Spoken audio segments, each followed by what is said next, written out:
So yang kedua, yang kedua, macam aku cakap tadi, trading pattern yang kedua, which is yang sangat basic lah, ataupun yang sangat popular di kalangan-kalangan trader dan senang untuk spot benda ini.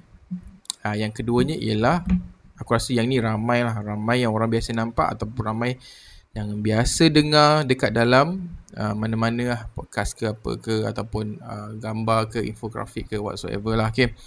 Ia dipanggil double top ataupun double bottom. So kalau korang nampak harga yang macam ni ataupun pattern yang macam ni, okay, ia menunjukkan harga harga cuba untuk naik ataupun turun dua kali. Dia nak naik ni sebenarnya, sini sepatutnya dia naik dia cuba naik atau turun dua kali tapi gagal. So ini signal market mungkin akan balik ke arah yang sepatutnya. Okay. So apa yang double bottom ni cuba bagi tahu kita sebenarnya? So dekat sini lah. Okay. So bila kau nampak double bottom dekat chart, contohnya macam ni, okay, kau akan buat dia berlaku dekat support ataupun resistance lah. Bila kau nampak pattern ini, which is double bottom ini, landing dekat support level ataupun dekat mana-mana lah.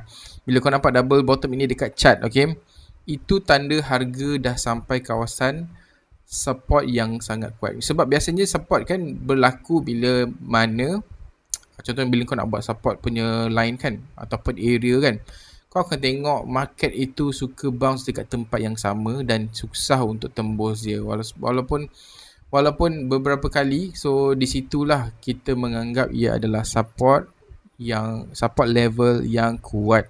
So harga jatuh, dia bounce balik, harga jatuh lagi, dia bounce balik. Maksudnya dia tak mampu nak pecah itu, melainkan banyak seller ataupun selling pressure yang ada dekat situ. So dekat situlah pembeli mula pegang market. Okay. So double bottom ini jenis pattern reversal lah. So bila berlakunya adanya double bottom ini, senang cakap market yang jatuh sebelum ni macam ni kan, ada chance besar nak pusing balik ke arah dia. Ada chance besar. So dekat sini pun biasanya kau akan tengok lah menggunakan indikator lain ataupun melihat trading volume ataupun candle volume bila mana every time kau nak buat decision untuk buat position. So kau memang kau akan kena tengok volume, tengok dia kuat ke tak apa semualah. Okay. So macam kau tengok dekat sini kan, aku pun ni website yang aku ambil daripada mana-mana je. Aku tak ada dia tak ada berbayar kat aku ke apa.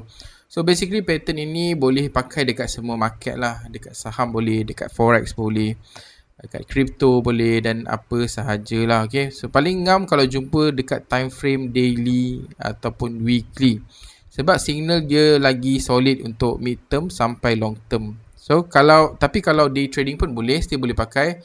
Cuma kau kena pandai timing lah. Kalau aku kan, biasanya aku kan, bila aku nak cari this kind of thing, contohnya double bottom ni, aku akan check dulu sejarah dia. Okay, senang cerita sejarah dia lah. Contohnya dalam masa 1 minggu, kau tengok dekat 1 minggu tu ada berapa kali yang jadi double bottom macam ni, ataupun head and shoulder ke apa ke. So kau tengok dia punya keberkesanannya ataupun efektifnya, ataupun boleh guna ke tak bila adanya pattern double bottom ni keluar dekat dalam chart korang. Okay. So bila kau dah test dia, bermaksud kau boleh lah pakai, betul tak? Cumanya tengok berapa kali berkesan. Contohnya setiap kali jadinya double bottom ni, tengok berapa kali yang berkesan. Daripada 5 tu mungkin kalau 1 je yang jadi, maksudnya kau tak boleh gunalah untuk time frame yang kecil itu. So maybe dekat mana kau kena tune dekat time frame dia lah. Daripada 1 jam, daripada 1 jam mungkin kau akan tukar kepada 4 jam, 1 hari dan sebagainya lah. Okay. So that's why dia cakap kena pandai cari timing. Okay. Satu benda lagi jauh jarak antara dua bottom, lagi kuatlah signal. Oh, okay. Aku rasa okay.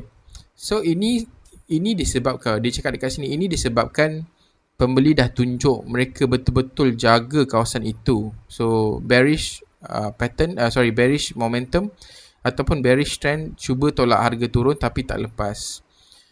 Cuma bukan sebab double bottom akan jadi. Ada masa buyer give up, harga tembus juga support. So biasanya ini berlaku bila ada news buruk ataupun sentimen market yang rosak lah.